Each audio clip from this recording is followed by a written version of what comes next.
Well, we had a great day fishing with Captain Olsen of Saltwater Therapy Charters out of Shell Beach, Campo's Marina, and we ran down.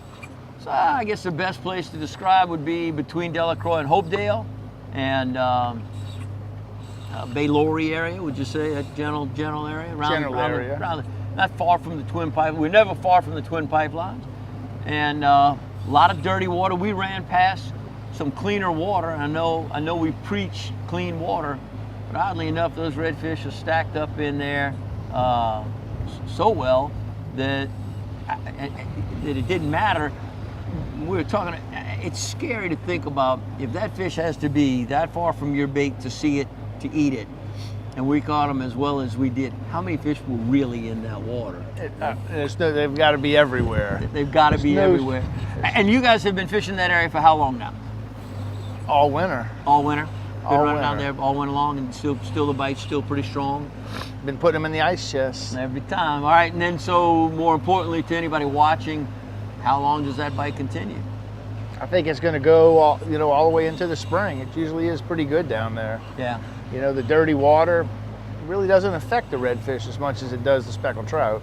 No, but it's just that much harder for them to find the bait. So it doesn't, that's the biggest trick as far as running them out. No, I agree with you. I think they're still swimming around in that stuff sometimes. So how much has the redfish been a benefit? Major. Yeah. The redfish really have been able to save a lot of days, and more clients are really enjoying catching the redfish. Yeah, Venice has really kind of turned that into their focus. There's more red fishing going on out of Venice than there is, the big speckled trout that they were once really known for. We have a spillway this year.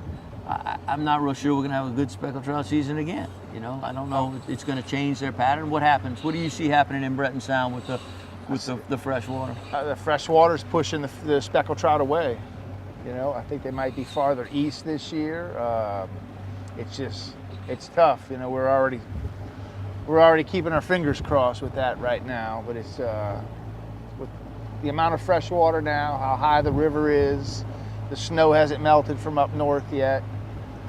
Yeah, it could be a brutal year that way. So the redfish may be all that does kind of make the season worthwhile. It's definitely going to be a big part of it this year. Well, so the good news is you're on a pretty good little bite, and certainly this area is never short on redfish. Talk about the pattern, because it's a very different pattern than I have fished most of this winter. We've spent a lot of time in a lot of different areas looking for heavy grass lines, because you had the fresh water, so you had a lot of grass on a drop off, and those redfish would sit along the outside of that grass line, right on the edge of the drop off. But this was no grass, no drop off, filthy water, high wind. I mean, what? Points, pockets, windward banks. The wind was a little high today, so when we were riding, we really couldn't see any of the bait. That's a big factor. See some bait, pull over. Mm-hmm.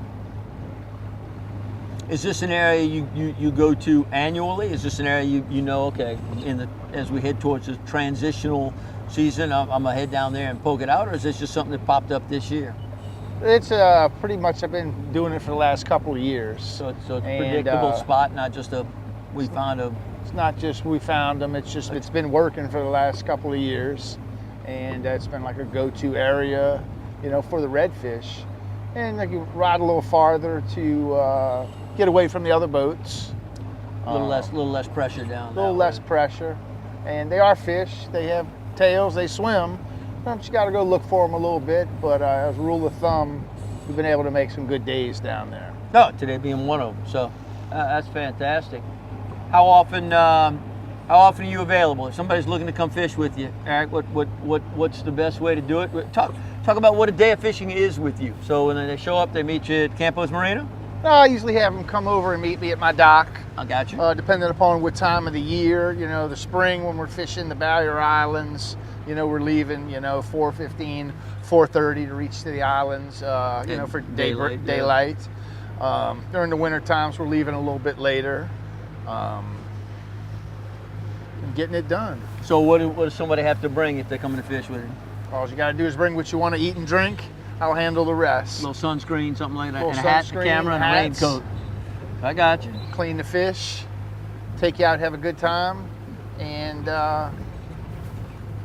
call now. We're filling up. We're filling up. You're running almost 200 trips a year right now, so your book does get full pretty quick. So I guess it would be a good idea if somebody. How far in advance does somebody really have to call, or should they just call no matter what to try to find and see if you've got an opening? I mean, call anytime. We have some clients that are booking a year in advance. But just call. Earlier the better is what you're saying. I got you. Don't miss the boat. Don't miss the boat. Boat ran real well, and I like the way you have it set up. It fished extremely well. So there you go. All right. So there's some information for Saltwater Therapy Charters. Captain Eric Olsen, he does fish with Giacomo, so he's one of the gang. Well, if you call it Giacomo one of the gang, right? We got a good group of guides down here in Shell Beach. That's right. Well, thank you for a great day of fishing, brother. Thank you for Appreciate for the insight. my There pleasure. we go.